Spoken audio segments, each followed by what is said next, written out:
Am I live? Hello? Wait a minute. Yeah. There you go. Hello, everyone. Welcome to a special edition of the LPS Cinematography Q&A series. As everyone knows, we have a special guest today coming all the way from Los Angeles in Hollywood. So let me bring him in right now.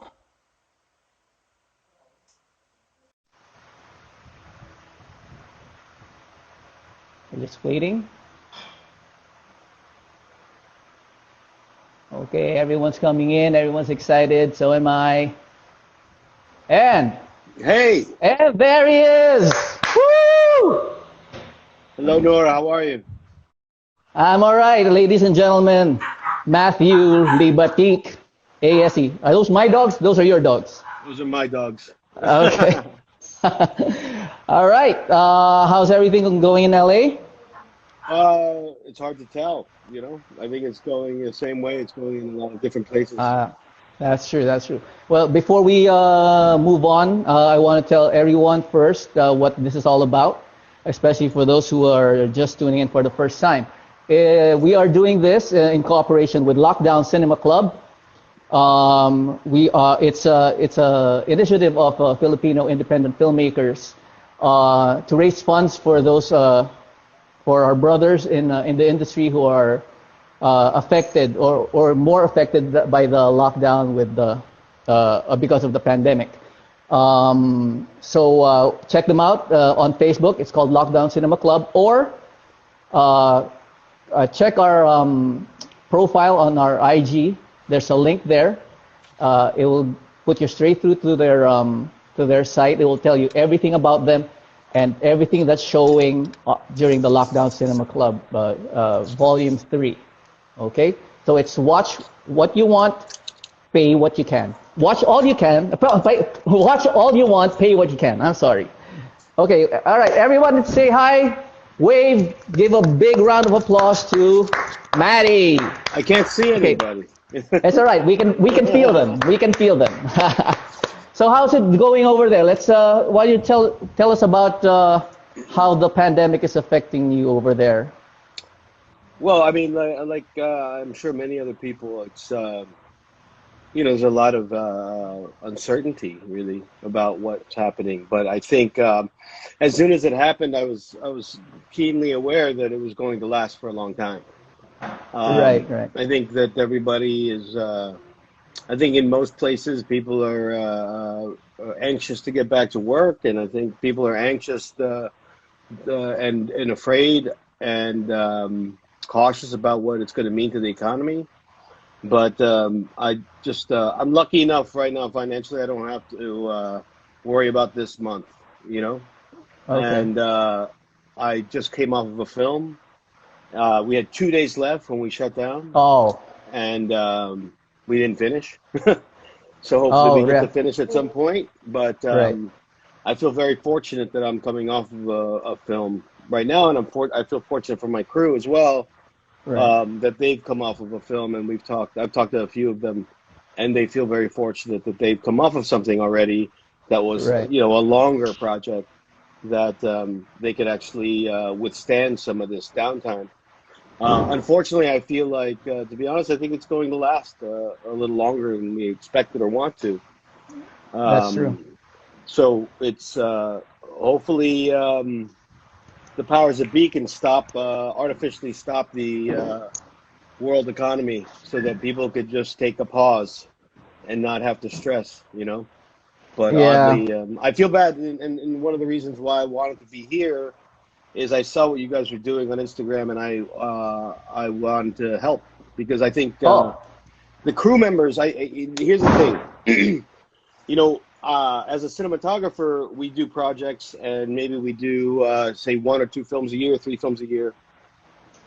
The crew members are working from one film to the next, Exactly. And they're the lifeblood of what we do, whether it be camera, electric, the grips. the set dressers, the soundmen, the makeup and hair.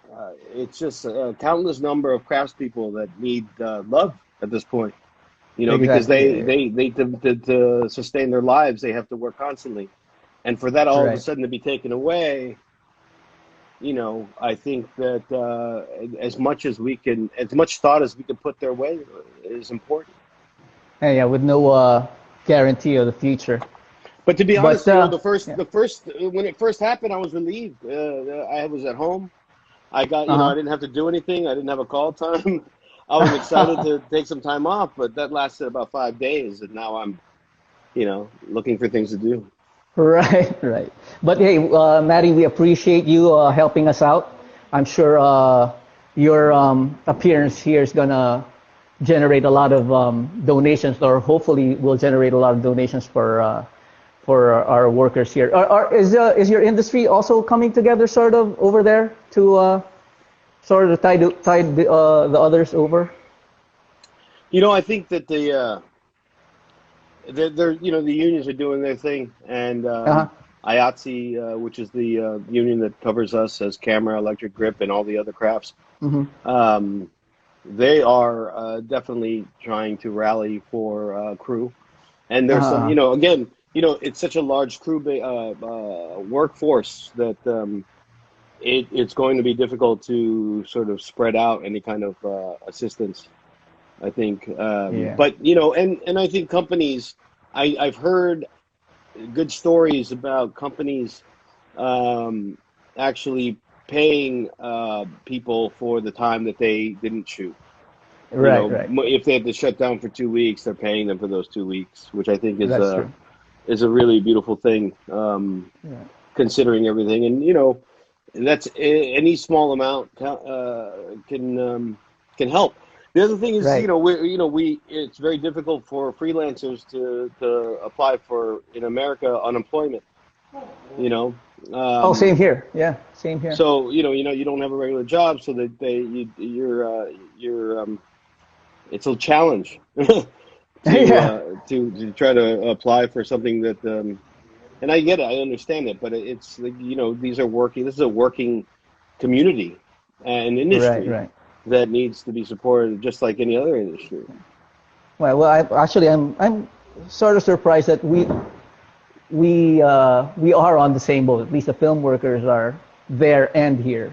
I thought you would be much better over there in terms of security. No, I don't.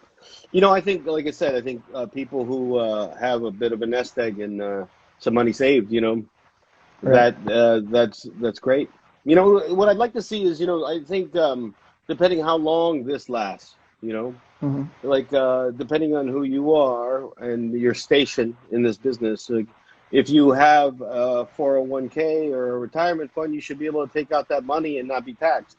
If you have a if you're a crew member with a pension that's built up over 25 years, you should be able to pull on that pension without being taxed. And these are the things that I think that they should do to help us, you know. Yeah, all right. Yeah, we wish that we could do that over here. We have none of that. Whatever those things you mentioned. So, you want to move on to the questions already? Sure. Okay. Okay. We have one question here. On an outside perspective, what is your opinion on Philippine cinema or Philippine cinematography? Have you seen a lot? I've seen mostly the international, the things that make it the festivals. You know, Brillante and Raya Martin. Of course, And so those are the things that make it out to me. Having, you know, whether you're in Berlin or New York Film Festival. You know, it's like the, you know, Brillante and Araya, they're like the Hong Sang-soo of the Philippines, you know. And I think, and they have an audience globally, which I'm very proud of. Even though I know Raya, but I don't know Brillante at all. But I think, you know, those are those are my introductions to Filipino cinema. Even though, and when I went there couple years ago to do a masterclass at RSVP, I met so many filmmakers. I was astounded about in terms of how many cinematographers were in attendance. I had Oh. no idea, and I didn't expect it, to be quite honest. Right. And it was I just believe there so were encouraging. also directors there too. Actually, it's a whole gamut of. Yeah. Probably the whole film community went over to see. Well, no, it was So- it was an eye-opening experience for me, and something I'd love to do again. Oh yeah, we'd I've love to dreamt have of you it. back. No, I've dreamt Okay. of being, taking part. I have my Tagalog has to get better, but That's all right. If you guys have any questions, just put it in the question box, that icon on the bottom of your screen with a question mark. Click that, put your questions in there, and we'll throw it to Maddie. While we're waiting, I actually have a question. Just with your work with Darren Aronofsky, I know you've been working with him for a long time. We always say that the director and the director and the cinematographer should always sort of be in one in with a project. For you, do you sometimes, if does Darren give you a script and when you see it, you just go, what the heck is this guy thinking? And, cause you know how his films are. I mean, there's Mother, Requiem, and all these other movies that just, for me, go way over my head. But how is it for you? well, I mean, I have to say that going back to our film school days, going to the American Film Institute together, we hit it off because we were of like mind. We had similar interests in films, and from Polanski to Kurosawa, we had a similar aesthetic, and we had a similar aesthetic to music and popular culture in America that made us sort of gravitate towards each other. So when I read a script from him, he does take me by surprise. There's no doubt about it. He takes me by surprise. Mother, when I first read Mother, he sent me the first 75 pages, and I thought something was wrong with him. I thought he was going through something emotional. So I called him directly, and I said, "Are you okay? It's just, seems like you wrote this after a dream." And he basically said, "Yes, I did. I wrote it after he was inspired, and he just busted out 75 pages, and I read it. And I knew it was something from his heart. But, with Darren, everything is, it's not literal, Exactly, yeah. And there's nothing literal about it, and there's a lot of imagery attached and motif and metaphor. So it's exciting, too, So he doesn't take me by surprise in a shocking way. It's just that he's always, he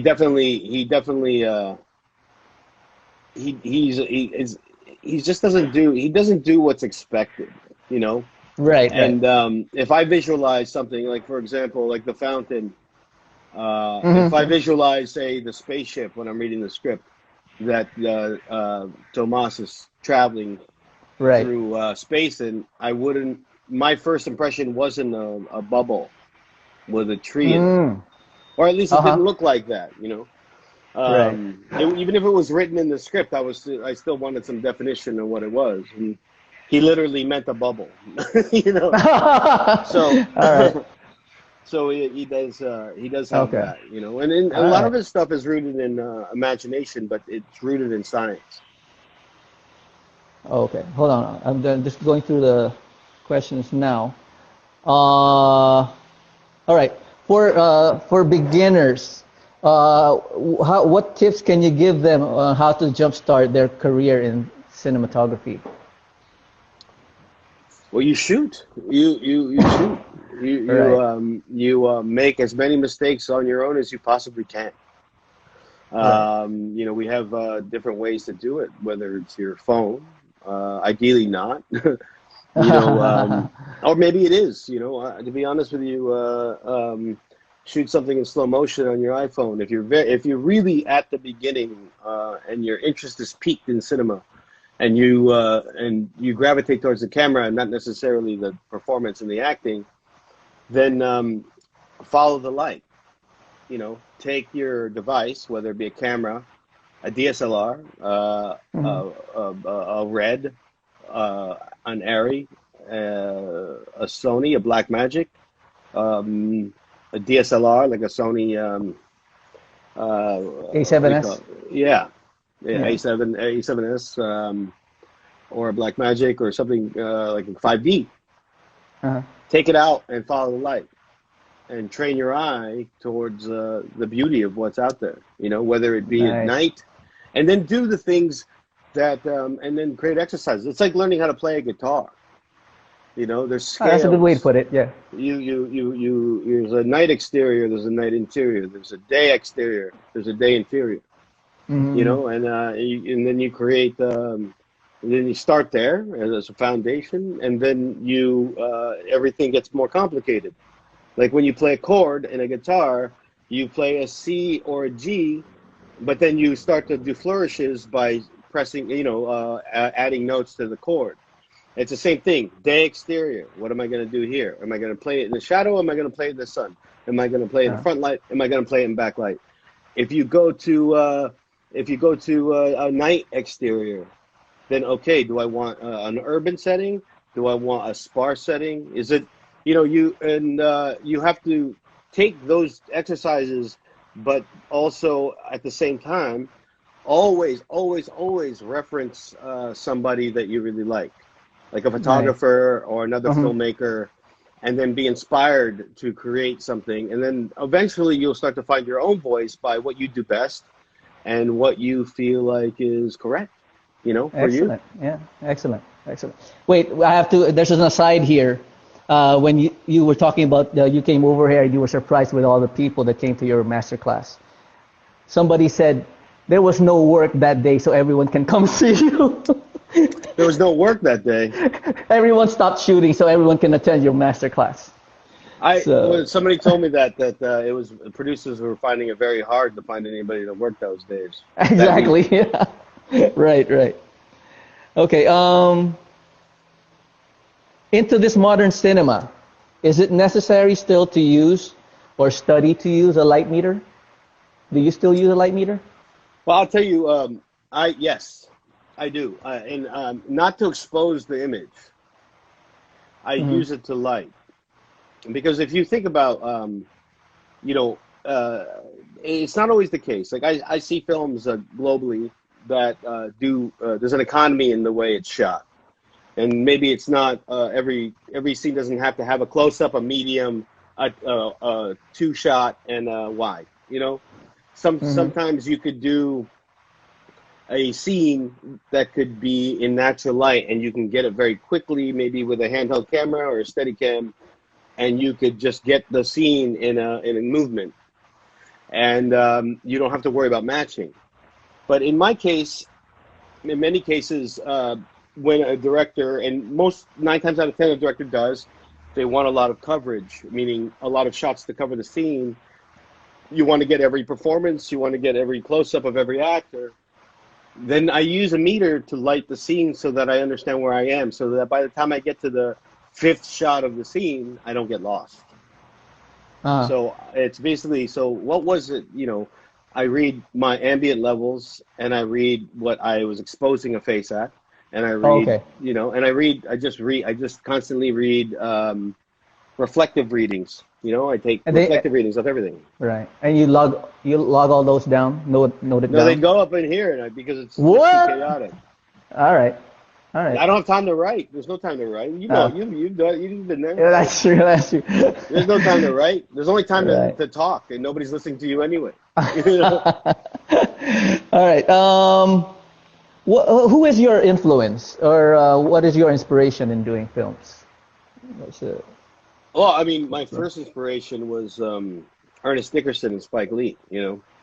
That's not the running back, right? No. That's Eric Dickerson. Oh, sorry. Yeah. Spike Lee. Yeah. Yeah. So it's Spike Lee. She's Gotta Have It. She's Gotta Have It. Do the Right Thing kind of changed my life as a young man. Yeah. Coming out of Especially high school, living in New York. Yeah. Coming out of high school, I thought that it was the first time I could see, and I grew up in this country, you know. But I didn't ever think that I never thought about whether or not, you know, I never thought about filmmaking as a career because it seemed like something unattainable to someone like myself.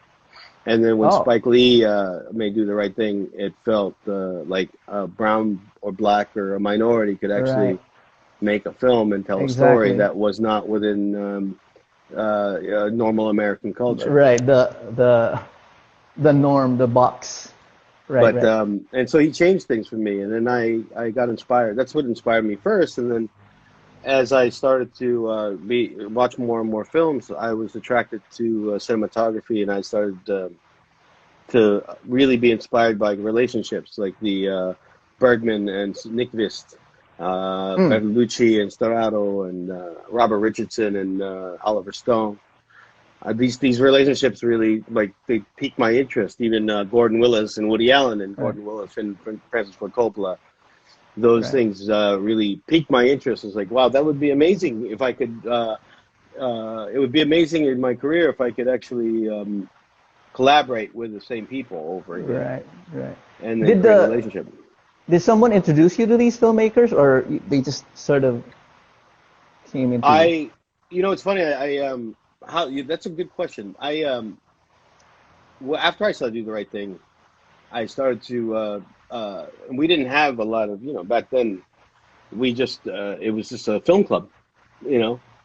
So it's word of mouth, you know, and then I worked at I used to work at a Tower Records, which was a big store in the city. In California when I was going to college, and next door was Tower Video. So I used to go over there. They'd come over and then borrow music from me, and I'd go over there and borrow. I'd borrow VHSs from them. And then they were film geeks, so I would just I'd be on the music side, but they told me, it's like, have you checked this out before? I'm like, no. Wow. Well, yeah, I'll check it out. You know. Oh, good. So and that's where I started. Like, that was my early sort of introduction to film, because I had access to a bunch of people who were just geeks about music and film. So. Right. Good. Any plans of directing? No plans. No. At all. Writing, directing. No, writing is a hard. I think it's I respect writers. I think it's a very difficult thing. When you are conditioned to be a cinematographer, there's a specific motor, I think, internal machine that you have inside yourself that you can't sit, you know, by yourself. You know, it's very hard to sit by yourself and write. You know, and I've talked to other people who've tried to do it, not necessarily cinematographers, but producers and other people, and it's a very solitary thing. So it would have to, you know, maybe, you know, I like the journal. I like the journal, but I don't necessarily like to write. I mean, I'm not. It's not my craft, you know. Right. But I do like the journal, and I directed a short film for Fuji. I did a demo for the XT3, and which I learned so much from just making a little, like, 7-minute short. Can we see that anywhere? Very cool. I think it's on YouTube. It's on YouTube. Okay. All right. You know, okay. But There's a question here. What was the most difficult movie you've ever worked on? So far. It would have to be. Well, it would have to be. They're all difficult, man. I have to say, there's no easy movie.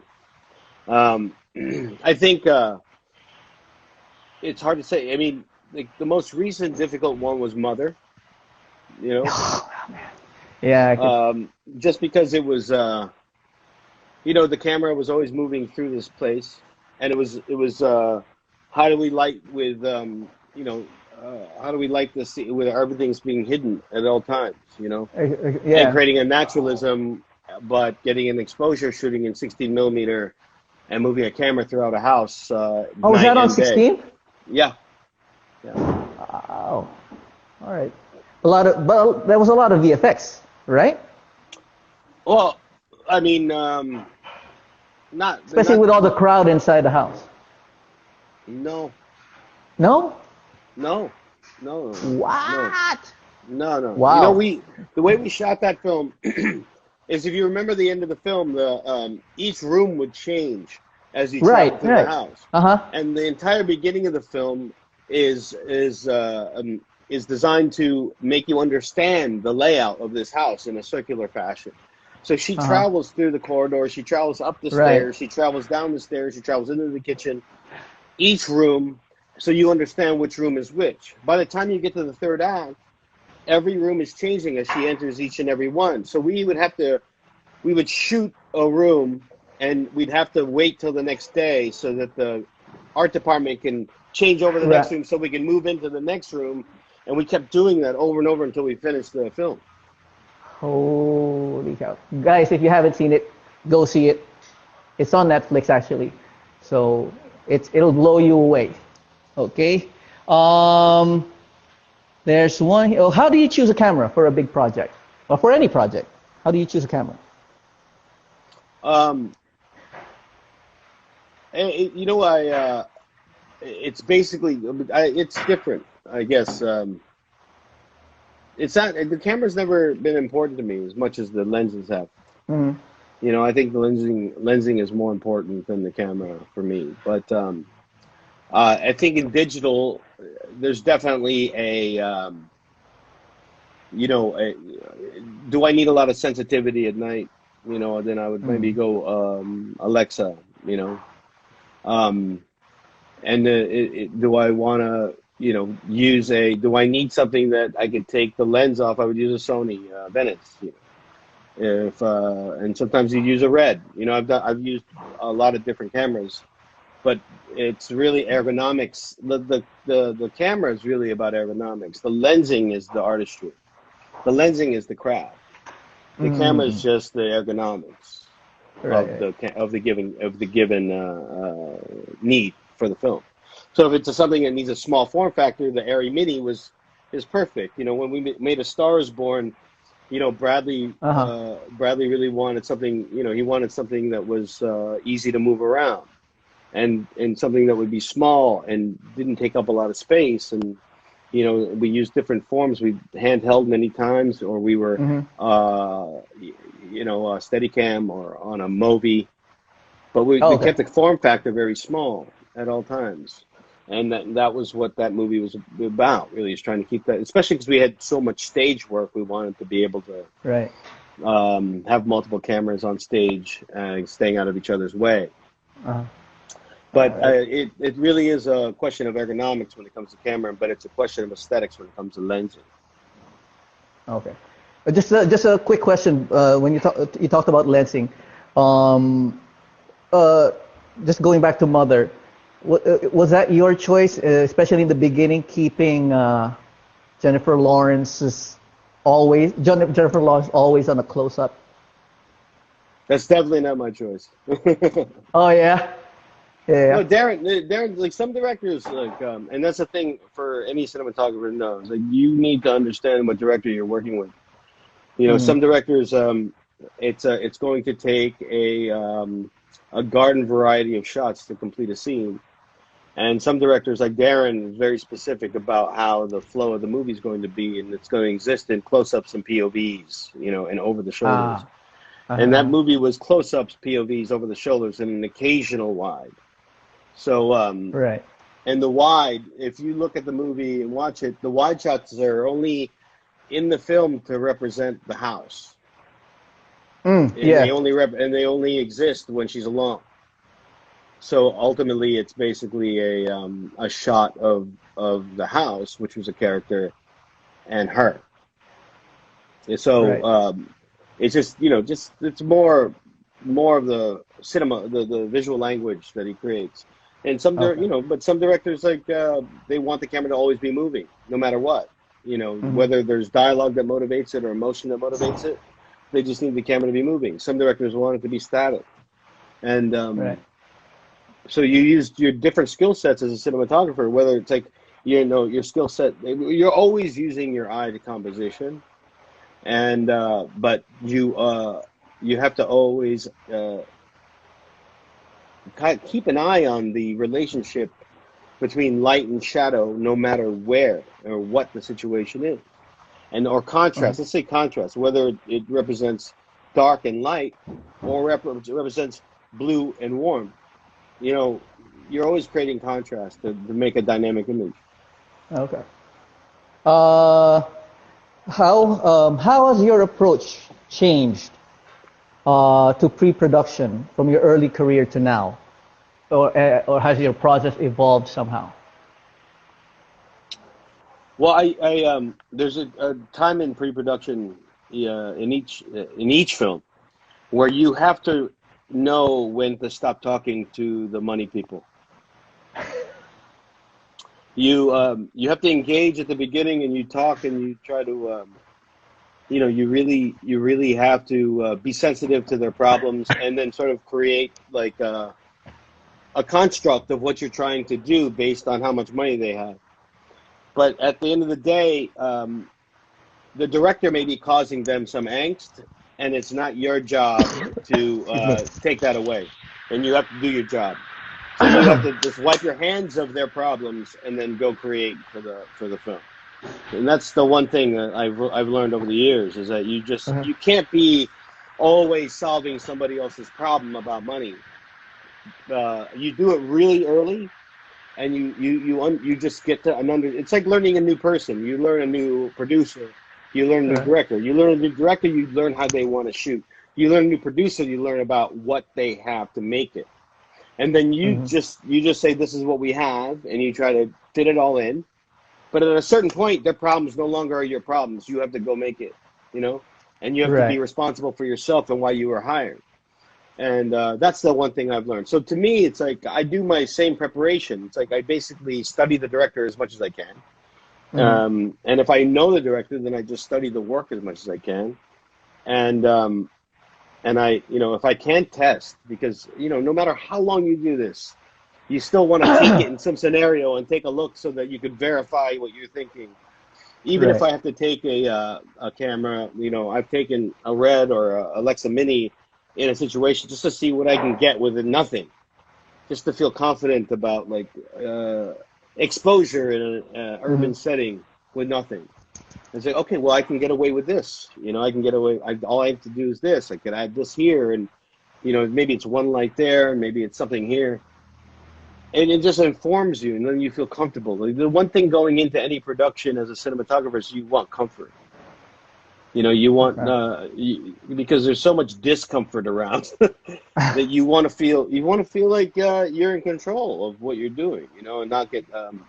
If any cinematographer knows that it's very easy to get completely distracted by what's going on around you.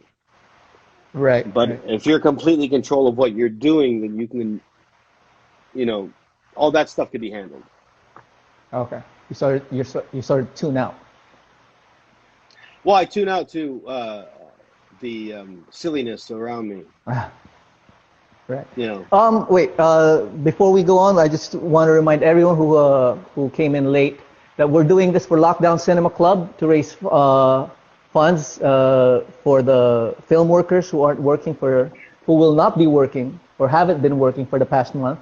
So check out their link on the profile of the Pilipinong Sinematographers Instagram account. It will lead you directly to their site and tell you how to donate. So please donate. For everyone who's not in the Philippines, there's a PayPal link. You can donate through there. Okay? Donate! Yeah! Say that again. Donate! Okay, this is from Mackie. What are your considerations when accepting a project?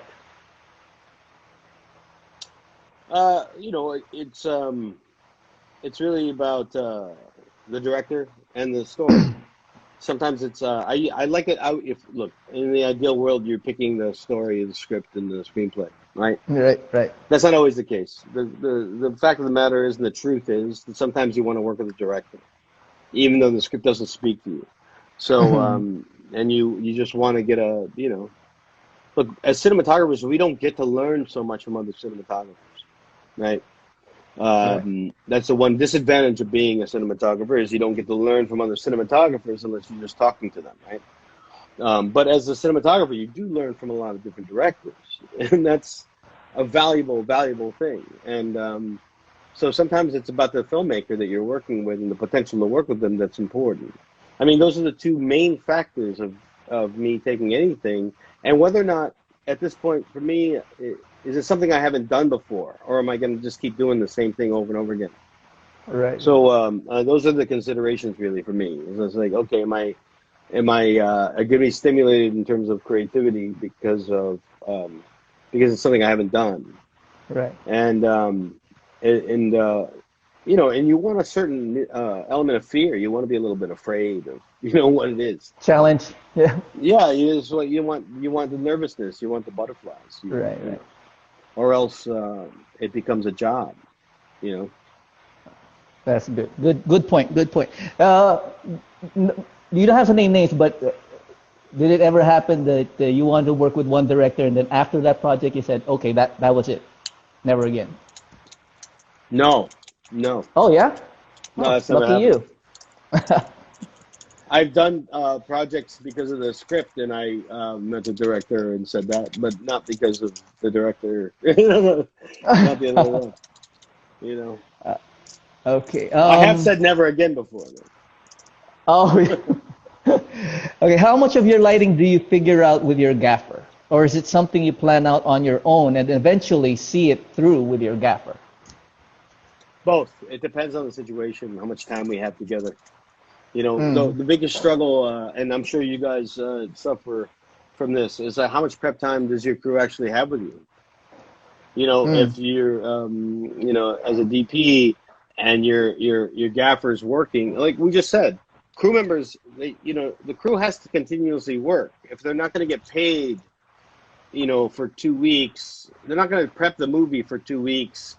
Not getting paid, they're going to be working on something else, so you don't have them to your disposal. So you're left to your own to sort of design the lighting, and then you try to fit in time to explain what you're trying to do to them, right. And then they help you. But that's the struggle, I think, in prep and pre-production, is that trying to get the crew in there at least a day, so I can sit there and talk to you about the main things that might be a problem. Right. That's the one thing I would say as a cinematographer, working cinematographer, is like, even if it should be where your gaffer and your key grip, they should be there for a few weeks before you start shooting, so that you could be precise about what you're doing. Right. Right. And in good situations, what I like to do is I talk to locations, and I will scout the location with them, so that we don't have the entire film doing it. It's just like 3 people. We go to a location and we talk about it. And that way, when the producers are looking for a equipment list, they're getting accurate equipment lists. Not, we might need this, we might need that. But the more you can explain that all you want to a producer, and they don't care. Right. Oh, as a follow-up, how much of your light requirements do you call for versus the gaffer really calling for the equipment? I would have to be very. There's only a few times where I'm very specific about what the light is. I'd like to try to talk in light quality. Okay. And then the gaffer decides on what those things are. Oh, nice. And some gaffers afford me, and I've been very lucky. I've been working with I've always worked with really great gaffers who afford me a lot of flexibility in terms of, and with the advent of sky panels, for example, right. There's a lot of options there. It could with digital, it could feel like a hard light, and it could change color. And there's a lot of different things you could do with it. And the range from 10% to 100% is so vast that, it's just something that's very ergonomic and modular. That's what you need when you're working fast, Right. But I think the gaffer, it's like you want, if you're lucky enough to be able to work with somebody who has an eye, then you want to respect that person, right? And their thoughts. And I don't like calling out lights on people. I think if I was a gaffer, I wouldn't like that either. I mean, that's just a sort of an old school thing. And maybe I'll argue, it's like, why don't we, I used to, my mentor is a cinematographer named Ed Lockman. And Ed Lockman did Carol and Far From Heaven. And a whole lot of other films. And he would always argue, sometimes he would argue with his gaffer when I was an assistant. And I'd watch him argue with his gaffer, but I think Ed was just trying to get, his gaffer was very calm and collected just to get pissed off at him. But the gaffer knew what light he needed. Okay. So I learned a lot from him. Let me see. We're getting a lot of questions now. Can you please share an instance when you were in disagreement with your director regarding a creative decision? And how did you solve it? Well, I'm trying to think of a specific instance. I can't think of a specific instance, but there's definitely been cases where I didn't agree with a director for why they wanted to do something. And in some cases I would, on one case, let me just say, on one film, I argued incessantly about it, and we didn't do it. And on a different film, I just did it. If that explains everything. So it depends on the director. All right. And so it depends on the director whether you're just going to give and... Yeah. Absolutely. All right. This is a good question because one of our next sessions will be with the 2 female DPs. How is the environment in Hollywood different for female film workers? I think there's a big movement to be more inclusive towards for gender and race. I don't know if you guys got the sort of the news of Oscars So White a few years ago. Yes, of course, yeah. A few years ago there was a lot of criticism about the Oscars because it wasn't inclusive to females and minorities. Since then, a woman who used to run the independent, I think it was IFP, Independent Film Project. I think that's what it stands for. And then she moved on to the Academy, and she just instituted a lot of, she pushed forward a lot of, sort of a directive to get more people to join the Academy that from different backgrounds. And for female DPs specifically, I think, look, it's still not what it should be in equality, but just judging by the the Reed Morenos and the Rachel Morrison and the Natasha Briere, Natasha's phenomenal, and I think that it's come a long way. You have really prominent and talented cinematographers that are breaking that. I think Polly Morgan as well, and trying to think of more, but there are more, and there's a lot, and it's encouraging because I think that sometimes no matter how good a cinematographer is, they don't have maybe they don't have the sensitivity that the story needs. Maybe as a man, maybe it has to be right. And consequently, maybe sometimes it has to be a man. Who knows? But at the end of the day, it's opened up a lot. I remember Amy Vincent, and I remember Ellen Corris, and I remember Mandy Walker, who's still doing it and doing an amazing job. These are amazing cinematographers, all of them. And,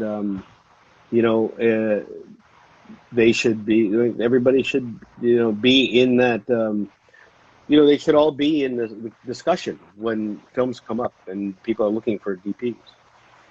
Okay. Again, we're doing Lockdown Cinema Club. Check them out on Facebook or check out their link on our profile. All right. We're doing this to raise funds for the film workers. Shout out to a grade 11 student. What's that? Sorry. Oh, okay. He's watching and an aspiring cinematographer. So, oh, there's no name though. What's up, grade 11 student?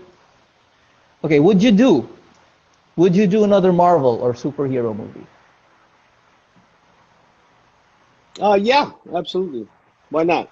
You know, it depends on which superhero it was, and Right. who was the Do you have director. any? Do you have anyone in mind? No, You'd love no, to? No. no. You're not. Are you a comic book You know fan? what? I mean, I got excited about Venom.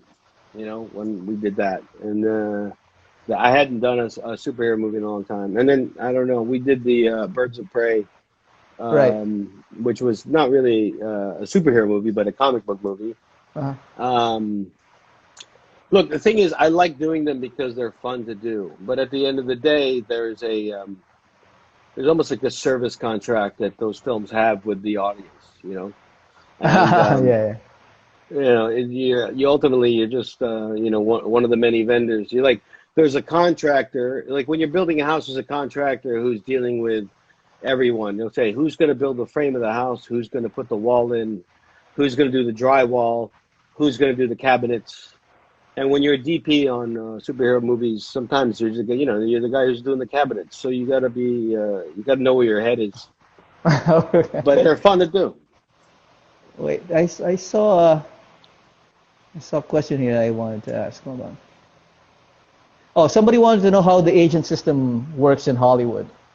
And if you have one, has it really helped your career? I mean, I have to say, sure, it's helped the career because ultimately, what would I do? Call everybody myself? You know? Uh-huh. Ultimately, look, when you're starting out, an agent's not going to help you. You know, you have to make it on your own. I mean, I think that's the way it is here. It's the way it is everywhere. And Yeah. you have to have something for them to be able to sell already. It's not going to be on you. Because Okay.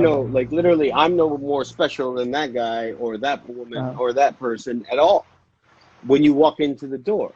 But I made this thing that was popular and people liked it. You walk Uh-huh. into an agency door and they say, "Oh, we have something to work with," you know. Oh, okay. So you kind of need to have built something on your own before an agent is even involved. And what an Right. agent does is basically he turns your life into a business, you know, and your career becomes a bit of a business, and Uh-huh. it becomes about the contract and what the deal is and what the points of the deal is, and somebody else is dealing with it. On the good side of it, if you're lucky, they act as kind of managers, and they care about your career Right. Uh-huh. because maybe you're lucky enough to have done a few things that mean something, and you want to continue doing things that mean something, so that they become somebody who's out there trying to find things that might fit your goals. Nice. Yeah. So Right. that is possible. That is possible. So I don't want to disparage agents from the get-go because they do offer a great service, you know, and Uh-huh. they often become like friends because you have similar goals. And when they understand you, that's the best. That would be the best scenario if you have a point of view. Okay. Um, Wait, I'm trying to Somebody just understand. asked, where do we donate again? Where? Somebody just asked, where do we donate again? Oh, where? Yeah, just go to our profile of the Filipino Cinematographers Instagram account. There's a link there. It's a bit.ly/LCC Volume 3 or something like that. The link is there. It'll bring you straight to Google Docs. You can read about Lockdown Cinema Club there, and the ways you can donate is listed on the bottom. There are banks there, but for those who are abroad who are not in the Philippines, there's PayPal. There's PayPal. You can always go through PayPal. Okay, Lockdown Cinema so Club. Easy to remember. It's a good name. yep. It's just type it. Make sure there's a club. It's not just Lockdown Cinema. It's Lockdown Cinema Club. Lockdown Cinema Okay, Club. so donate, guys. Thank you for asking. Thank you for Donate. asking. Yes. Um, Is your is your is your on-set dynamic different when working with an actor director? Say Bradley Cooper. Yeah, I mean, of course, you know, if somebody's going to be in the movie, they're not, you know, behind the scenes with you. So you're with Bradley, it was a lot of it was, I just wanted to make sure I was keeping an eye on things that he wanted me to keep an eye on. Even though he had this ability to be able to evaluate the performance of other actors he was in the scene with while he was acting, and he had the ability to use his peripheral vision to understand where the camera was at any given moment. So he came with a you know, an extraordinary set of skills when it came to directing. Right. So it ended up not being too difficult with him because he was so well versed in he had trained his mind to be a director, and he kept his mind in the right place. What he did, what was interesting, is he really nailed his character before we started shooting. Like, he understood his character before he started shooting. He did all that research. He was completely prepared as an actor going in so that he could concentrate on directing the film. So, but yeah, of course, for me, you know, I worked with a lot of directors who were actors previously that weren't in the films. Liam Schreiber on Everything is Illuminated, Matthew Kasovitz on Gothica, Jon Favreau on Iron Man 1, 2, Cowboys and Aliens. All these guys are actors, and Jodie Foster, you know, Money Monster. Oh, on what? Money Monster. Oh, okay. So these, you know, they come from, and it's, you know what, I enjoy, like, watching an actor direct another actor is really interesting. As you know, directors directing actors is also interesting when it's the right director, but an actor directing an actor is something pretty special because they talk a similar language already. On at the foundation of the relationship, there's an understanding between them that doesn't always exist with a director, solely director actor relationship. Correct. Especially when you have a younger director dealing with an actor of experience. Oh, you know. Yeah. What about editors? What is your relationship with them? What is your relationship with editors you've worked with? In particular? I've always had really good relationship with editors. I think editors are really, what I like to do is, you know, speak to them about what, you know, are we missing anything? Talk to them about scenes. When I see them on set, you know, we have a discussion like, how's it going? Everything looks great. But like, that's not exactly what I want to hear. What I want to hear is like, you know, do we have a potential for a transition between this scene and that scene? You know, this is what we were thinking when we shot it. Does that work? And then just trying to improve. You know, with editors, it's interesting because they are the window to what you've done. You know? Yeah. And just like rushes are the window to what you've done, and they act as a guide to what you're going to do. Editors are the same way. When I see an editor, I'm eager to speak to them because they're the ones that are going to sit with the footage, and they have a point of view. Especially editors that have worked with directors numerous times, like Andy Weisblum, who works with Darren Aronofsky. They've worked together numerous times, so he understands the cadence and rhythm in which Darren wants to cut a film, and he, you know, we have good conversations on set about like whether or not we should cover ourselves here or there. And I enjoy that relationship. I think it's a crucial one. So it's a creative one. Okay. Just want to note, we're nearing our 1 hour.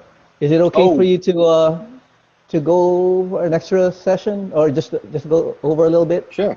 So when this cuts off, I'll just start another live video, and then. Okay. All right. Let me see. I just missed a call. Sorry. Hold on. Where was I? Somebody just asked me. Whoever asked that question about. Somebody asked a question about Tommy Maddox and Paul Ewan. Ask it again. I didn't see it. It went by. What was it? Maybe I have it here. No, it was a question about two people I've worked with before. Oh, okay. Okay, how do you think, although I asked you this in the beginning, how do you think you and the industry will be affected post COVID-19? And what's the biggest changes you see coming in terms of working on set and making movies? I'll be right back. Just go ahead and answer. This is a funny thing. I think, you know, obviously, what we do for a living is not going to be, what we do for a living is just not going to coincide with social distancing. You know what I mean? Yeah. So it's going to be very tough. I think in between now and when you know, a vaccine is available, I think that there's going to be before we start working, there's probably going to have to be testing. And whether that's going to be something that every individual has to take care of on their own, or whether or not the producing company is going to have to deal with it on their own, that's going to be something that's going to have to be dealt with, or else people aren't going to go back to work. Right. The second thing is they're going to cover themselves for liability. You know, every production company is going to cover themselves for liability. So I feel like, you know, there might be a different, you know, how many times have you walked on the set and everybody's on the set and you can't see what's going on because everybody's on the set? That's going to stop. I think what's going to happen is, you know, ADs and the DGA in America, and even our unions in America, and I think, and I strongly recommend this to everyone around the world, is that we have to build a cadence to how we go about our job. And two things are going to happen. Either we're not going to be able to light and do the things we can fast, I mean, with enough time, because we're going to lose time, because different people are going to go in. Okay, now it's our department's going to dress the set. All right, now the grips and electrics are going to light the set. All right, now camera's going to, or not, camera goes in first, we set up the shot, grip and lighting happens, and then the set dressers come in. Whatever the cadence is going to be, and then props comes in last, and make them adhere, and then everybody out. And the next thing you know, you're on a remote head, everybody's outside, and the focus puller's on a monitor around the corner with a face mask on. Like, that's what it's going to be. You know? Oh, Lord. I mean, because you know, or in a lawsuit happy country like the United States, that's what I see. But in a you know, in other places, you know, I think it'll be the Wild Wild West. Okay. Is there any director who you would like to work with in the future? Spike Lee, Darren Aronofsky, Jon Favreau, Bradley Cooper. Oh, okay. Again. All the time. All right.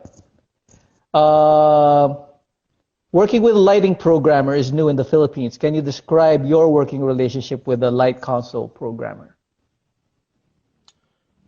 I think they're like another gaffer, really, to me. You know, they're the ones that operate the lights. At a certain point, when you're doing live shows and concerts, or you're doing, I just came off of a musical, and I have probably the one of the most brilliant lighting console guys in the world, named Scott Barnes. He does a lot of Marvel work. We started together in music videos back in the 90s, you know, and he went on to do a lot of Marvel movies. And Scott and I have a good rapport, and he's brilliant. And you know, it's just I improvise a lot. Like, there's not a whole lot of, you know, we don't get rehearsals. Even for a musical, we didn't get a lot of rehearsals to light and fine tune everything. So I work very fast, and I have to understand. The first thing I do is I walk onto a set.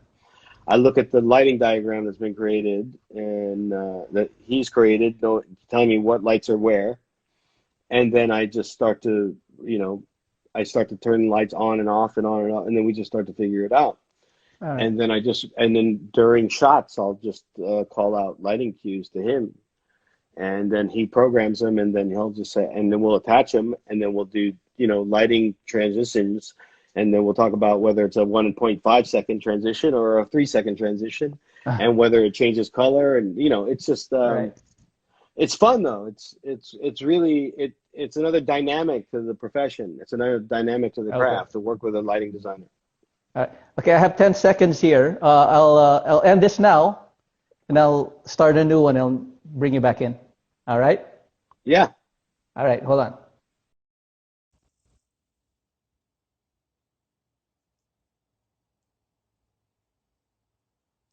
Okay, let me bring back Maddie. Just a little bit. And just a little bit. Welcome back, AJ Cam.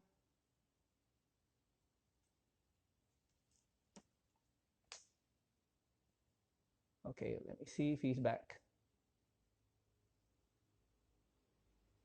He's not back yet. Is everyone enjoying listening to Maddie? Wave, wave, wave. Okay, I think he's back. No, that's not him. Sorry. Sorry. Where's Maddie? Okay, got another request. Oh, here we go.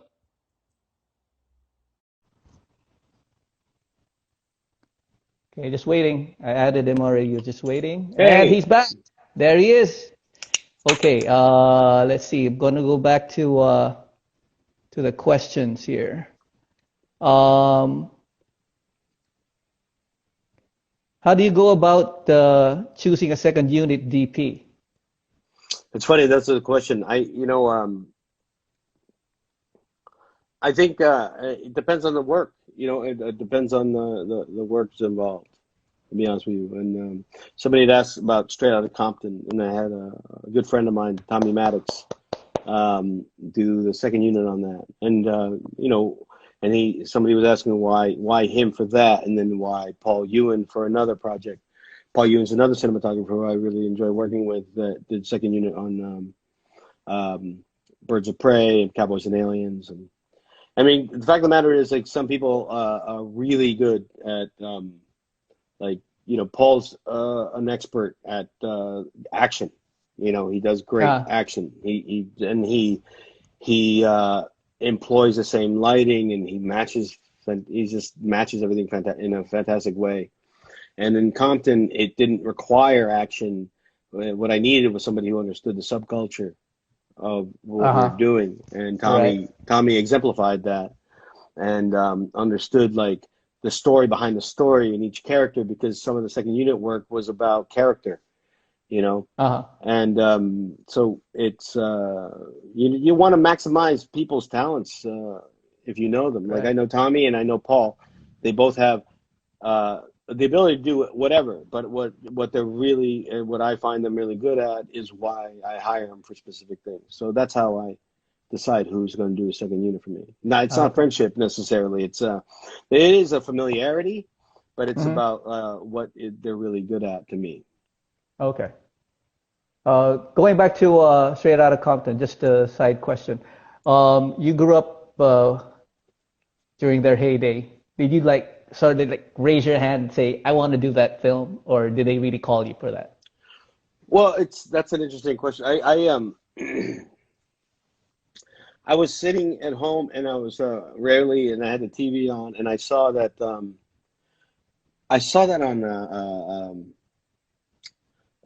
some show. It was Ice Cube was saying to Oprah, I think, or somebody, that he was going to do a film about that time. Straight Outta Compton. It's going to be called Straight Outta Compton. And it's the only time I've ever called my agent and said, I heard that they're making this movie and I want to do it. And he looked into it. And then I actually, during Oscar Sunday one year, I forget what year it is now, I met F. Gary Gray in his office. And we were sitting there, and he showed me a whole wall of reference pictures. And each picture was a snapshot that represented each scene in the film. And it was a snapshot that either he took or somebody he knew took of that time. So actual snapshots of the real NWA. Yeah, or the neighborhood, or right. So it didn't have to be them necessarily. It could have been like a boy and a dog and a chain link fence and a house, and that represented what he wanted it to feel.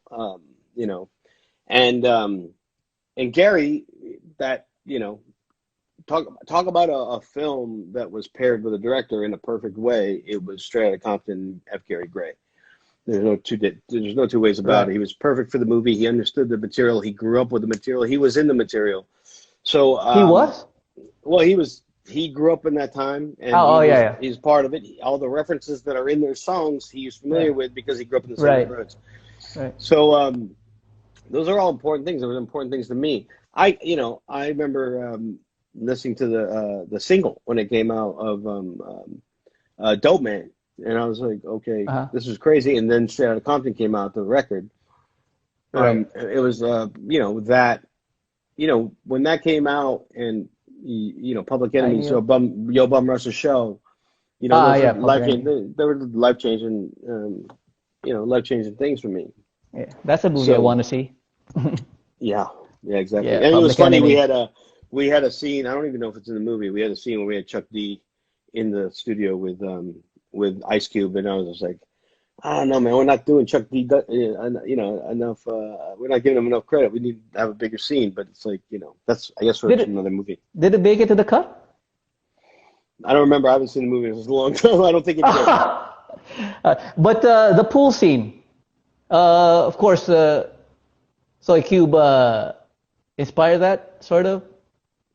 That scene was at that pool party. Scene was, that was at Dr. Dre's house. I mean, I saw pictures of that party, real pictures of that party, and it was it looked wild, and that was a funny one because Gary, that movie we started using the Moby a lot.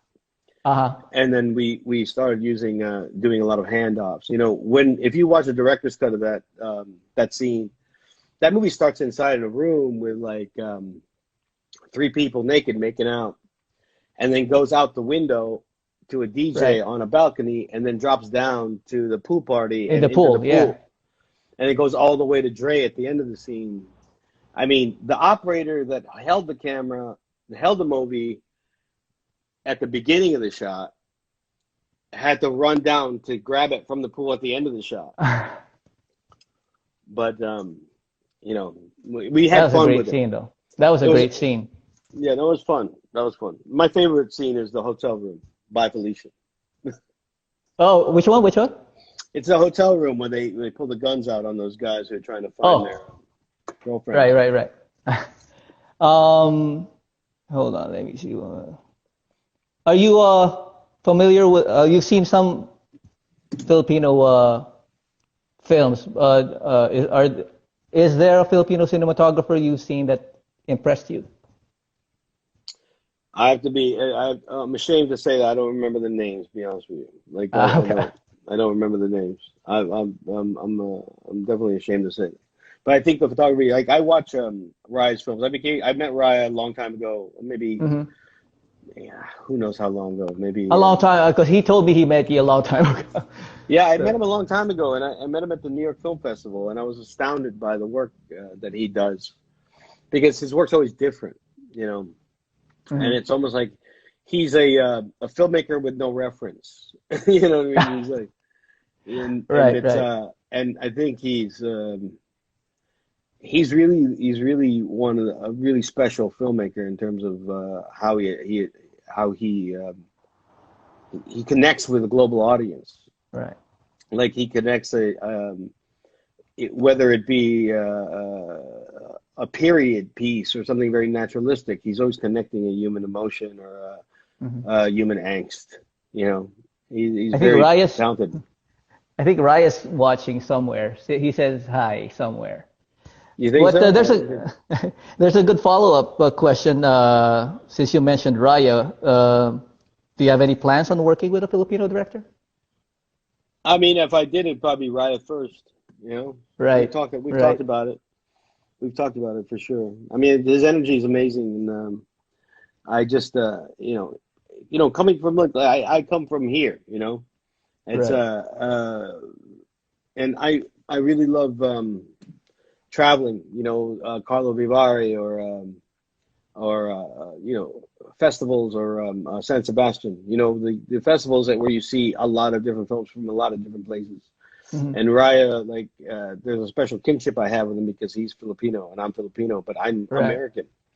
So like I knew. Look, to be honest, I know that making a film with him would be me having sort of rediscovered myself as a filmmaker and a cinematographer, because I have to figure out how to do things a different way. You know, there's no two ways about it. I mean, like, it's obscene how much equipment that I have access to when I make a movie.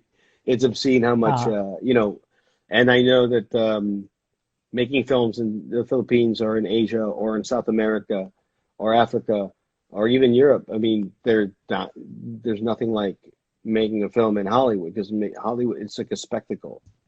So that's why I've always tried to go back and make smaller films here, because I have to remind myself what making a film is without everything. Right, right.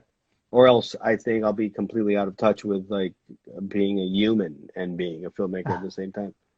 Well, you should really try to come out here and make one, just to see how it is, how it really is.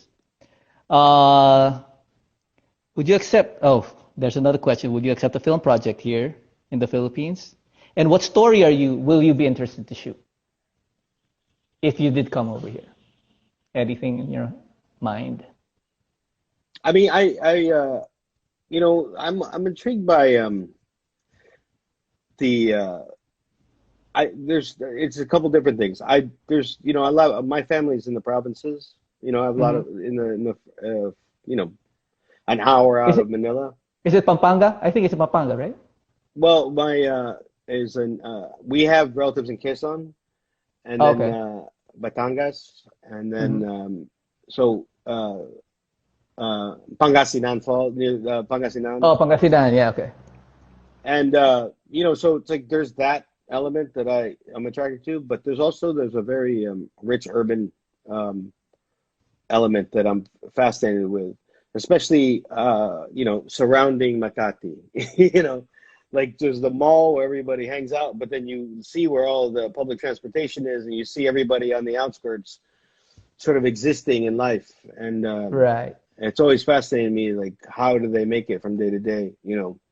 Especially in a time like this, I think about some of the most congested places I've been in the world, and Manila is a very congested place. Oh yeah, definitely, yeah. And it's just and there's the light though too is there's somewhere between a city urban and a sort of like a time left behind the further you get outside of Makati.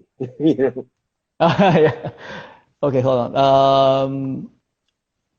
Oh, we're getting we just want to thank you, people who are donating in euros and Singapore dollars. So people abroad are giving their donations. Thank you very much. Just a shout out to all of you. Thank you. Yep, thank you very much. How different is the experience working with a female director? Have you? I looked at your. I've worked with a few. I've worked with a few. I mean, you know, I've worked with Jodie Foster. I worked with Kathy Yan. Did Birds of Prey with, and it's not. It shouldn't be any different, really. And I don't. I have to say it's not different. It's just. It's the same. You have to get to know them and understand who they are and how they're going to approach something. As a cinematographer, there should be no boundaries in gender or race or anything. You know, right, especially as a filmmaker. If you're a storyteller and you're in this business, like I don't know how anybody goes in having any kind of prejudice whatsoever, or kind of opinions. Let's say prejudice is a strong word. I think more of a judgment already. I guess that's the same word. What I'm talking about is like you should. It's like the same. She's a filmmaker, you know, and they have ideas of what they want to do, and it's my job as a cinematographer to understand what they're trying to do. Right. So it's I push back on the notion that it'd be different, really. Mm-hmm. Okay. Are there any nightmare shoots that you've learned from the most? Yeah, you know, scenes that take 11 or 12 shots to complete are nightmare shoots to me. You know, I tell you the tough thing. Noah was very hard. You know, we had a scene in Noah that took us 3 different times to finish because you know, it's meant to be raining, you know, and we're underneath, you know, 40-foot trees, and there's no way to cover the sun when the sun pops out. So the shot's ruined when the sun comes out. So it took us 3 times to complete the scene, so that we're literally waiting for clouds so that our rain could work effectively. I mean, 3 separate days? 3, well, you know, we started thinking we were going to complete the scene in 1 day. We didn't complete it because we were waiting for the sun for an hour. And then we go do something else. We come back and we try to do it again. And the same thing happens. And then we go away and then come back and do it again. So, you know, it seems like that. You know, when you're left to nature, I think those are always the most difficult ones. Right. They're definitely the most difficult ones. I saw a question here about, oh, there it is. During the color grading process, do you sit in during the process? Do you sit beside the colorist? I do. I mean, I like to at least do a pass or two, you know, before everybody comes in, ideally. I find to be quite honest, sometimes I find the process a little laborious, you know. It's long hours. Well, you're sitting in a room, you know, and like I said before, early on this conversation, it's very hard for a cinematographer to sit still, you know, at least me. And I find it really hard to almost relight things that I've already done. And so for me, it's like the most important thing, and as I try to create a lookup table these days that's going to reflect what my intention was, and I try to light very specifically, you know, in production so that I don't have to spend that much time. Right. So there was a question about LUTs. Yeah, I saw that question. I think I do create LUTs. Like I've caught before with LUTs that are so heavy that I had to light a lot, you know.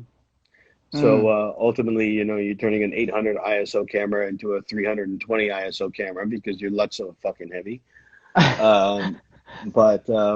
So I've been, you know, there's times where I didn't use a LUT. I would actually, there was times where I would just use like the low contrast curve in the camera, you know. But then what I found myself doing is chasing it a little bit in the DI. So what the LUT does for me is that it makes my time more efficient when I get to the post-production process. So, you know, whatever my intention was is already reflected. Hold on. Let me see. Okay. I just want to shout out. I saw someone say hello to me. Hi, Rod Marmol. Where is that? I think you answered that already. Who do you collaborate first with during prep? Is it your gaffer or your production designer? Production designer. You always they're there before you. I mean, they've already started talking about, you know, typically at least, and they should be. And if they're not, you should be a little worried that the production designer is not there yet. And they've already started thinking about the world that they're creating, you know, with the director, based on what the director is trying to achieve. I mean, that's the thing about a director. It's like they need to be pretty specific, or at least have some vision to give somebody an idea to create for them, you know. And some people are very specific and you're just executing. But some people are very specific, but they're looking for you to expand on their idea.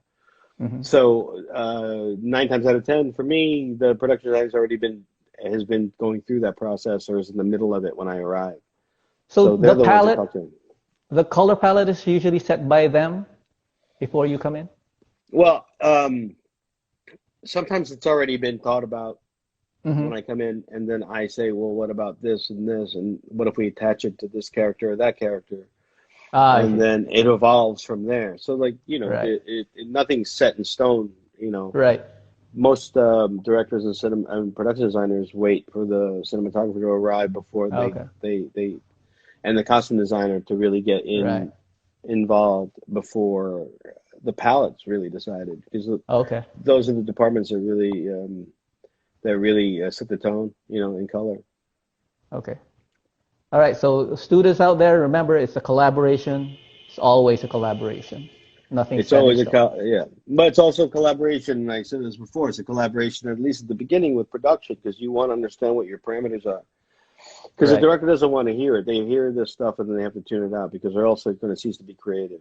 So when you come Oh, on, you start taking all those all that dialogue on so that they can go to their creative mode. And then eventually you have to go to your creative mode. So just know, I think if I give any piece of advice is that eventually you're going to have to stop returning emails to those people. And then you're just going to have to do your job and then return uh, emails later. okay. Let's see. When you're shooting tests on actors, how much prep do you do before, and what type of research do you do before? It's funny. I with actors, I really would. I have an idea. Basically, the testing process for me is like, how are they going to look in the light that I'm intending to use? Hmm. And so that's it. And it's a discovery. Right. And then what I like to do in a test is I set up lighting changes within, because it's like they usually just stand in front of the camera and you shoot them and they turn around, we see their silhouette and we see what they're wearing, we see their face, we push in close and then I pull back wide. But what I like to do is I like to start with a very normal setup so that, okay, if the movie was just sort of RGB and it was white light, this is what they'd look like with a traditional key light, which I've never used. Hmm. And then I go through anywhere between 3 and 6 more lighting changes within the same thing, Uh-huh. so that I can see the color of light, the angle of light, and I just sort of design a test to where we're doing changes on a board, and I just say 1, 2, 3, 4, and then if it's a certain actor and I know it's not going to work, I'll skip one. Uh-huh. And then when they change and they go into a different wardrobe and they come back in, I do it again. And I just see. And then by the time we Okay. get towards the end of the test, I know what's not working anymore. And then we've made some adjustments and we're, on the fly, we're adjusting the light to try to, make it work for what I've seen and learned. All right. Do you always have that luxury, or Um, or are there times that you don't have time to do that? there's always time to do it if they're going to afford you the time to test. There's no reason why you can't just take every person that's on the set, and if you don't have a dimmer board, you create one light and then you just say, okay, you tell everybody, it's like, you're going to turn that off and you're going to turn that off and you're going to dim down to 50, and then there's another lighting setup, Hmm.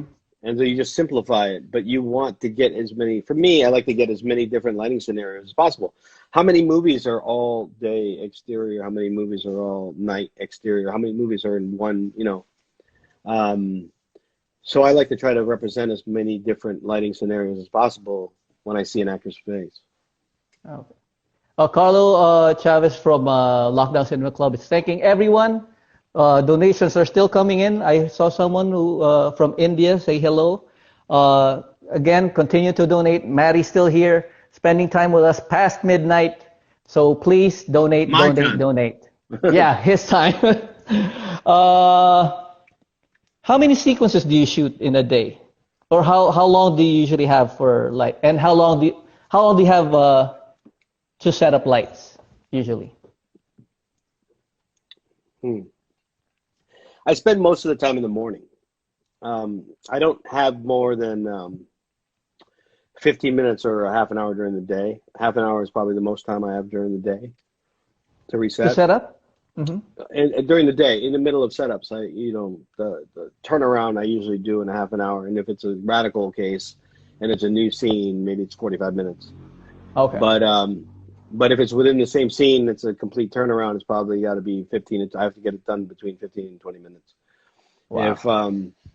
If it's a new scene, it'll be a half hour to 45 minutes. But that's all predicated on the fact that I've rigged accordingly. We've rigged Of our course. lighting accordingly, and we already have a few notes that we're going to attack as soon as we, call wrap on one scene and move on, and we start dealing with a new one. I usually plan out a lot of different things in the morning when I arrive, because I know we have X and X, we have these scenes to shoot. Uh-huh. So, and that's the most time I have, because actors are in chair, they're in hair and makeup, and, the director comes in a little later, maybe I'll take a pre-call, and I just start working for the entire day, not just the first shot. Okay. Any advice for young Filipino filmmakers moving to America but has no connections? Is there a starting point you can suggest? I think I would, if you're a camera person, I would hit the camera houses, all the rental houses. Uh-huh. Meet people at the rental houses, introduce yourself to the people who run those rental houses, and tell them you just moved here and this, that, and the other, and these are the things I'm familiar with. And if you've shot stuff in the Philippines before, you just say, just tell them a little bit about what you've done, and just sort of attach a face to the name. I really discourage people from emailing, because emails get lost. I think there's nothing more than pounding the pavement and going to each rental house and just introducing yourself to a community of camera people is a smart thing to do. And attend as many of the functions that are always going on in the city, which is we used to, at least before this, whether it's like Aeroflex doing a workshop, or Sony doing a workshop, or a rental house doing a workshop, you attend them, and then you meet people, and then you become recognizable to somebody, and slowly but surely you make a relationship. That's how you do it. I think targeting, you could target specific people like myself, or you could target other people, but that'll take longer, Right. and it's going to be hard to meet them. But if you just start to meet the people, look, the more people even when in this day and age where cinematographers don't apprentice anymore, which yesterday I was watching the interview, Right. and one thing I agree with, I really agree with, was the notion of apprenticing, because I think that even if you don't spend 10 years being an assistant or an apprentice, you can learn from somebody if you can get on a set with someone. If Right. you could sweep the camera truck and just be a good soldier, and then hang out with a camera crew, but learn what you can. Like, that's going to be invaluable when you don't know anybody, because you do have to start at a place where you're ingratiating yourself to people who are doing this job as a career. The DITs, the data wranglers, the second ACs, the loaders. Like, you have to respect them, because at the end of the day, if you get to where you want to be, you need to continue to respect your crew. Right. Or else you're not going to get anywhere. Nice. Maybe you'll get somewhere, but you'll be a complete fucking asshole doing it. There you go, straight from Maddie. No holds barred. Hey, Maddie, just reminding you, we've gone an hour and a half already, so just let me know if you're tired, you want to wrap this up, so we can take a few more questions before. We'll take a couple more questions, I think, and then all right. Call it. Okay. All right. Let's see. Let's see.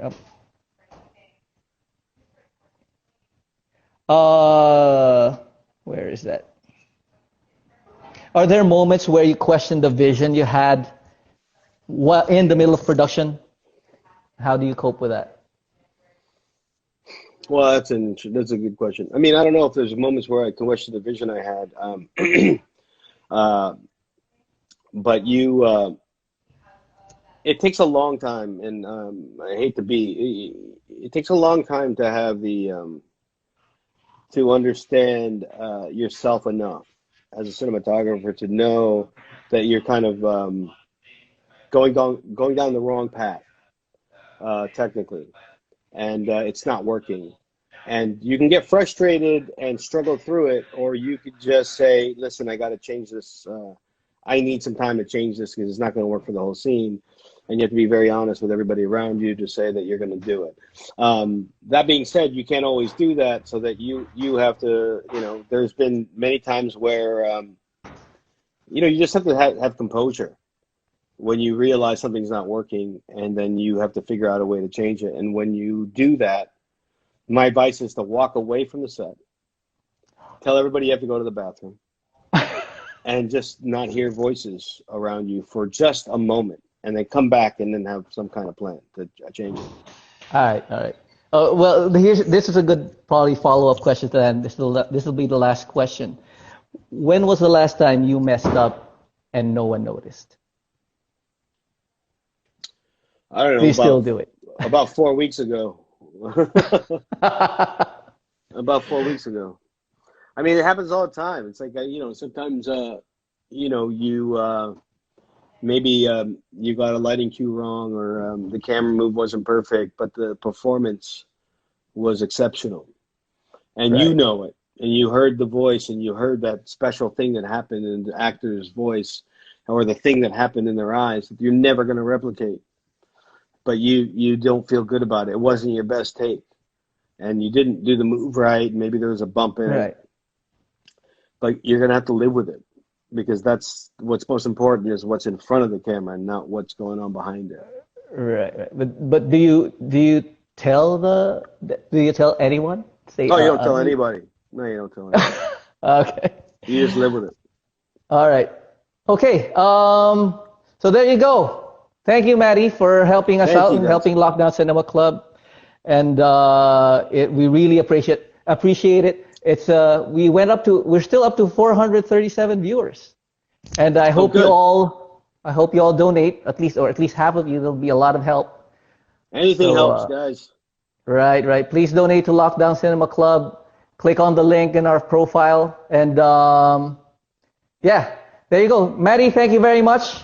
I just want to remind everyone, tomorrow we'll have another session with Miss Lee Briones and Carlo Mendoza, same time, 2 p.m. So watch out for them. And on April 10, that's the Ateneo Boys, Dan Villegas and Maki Galvez. April 13, Ann Monzon and Cheska Lee.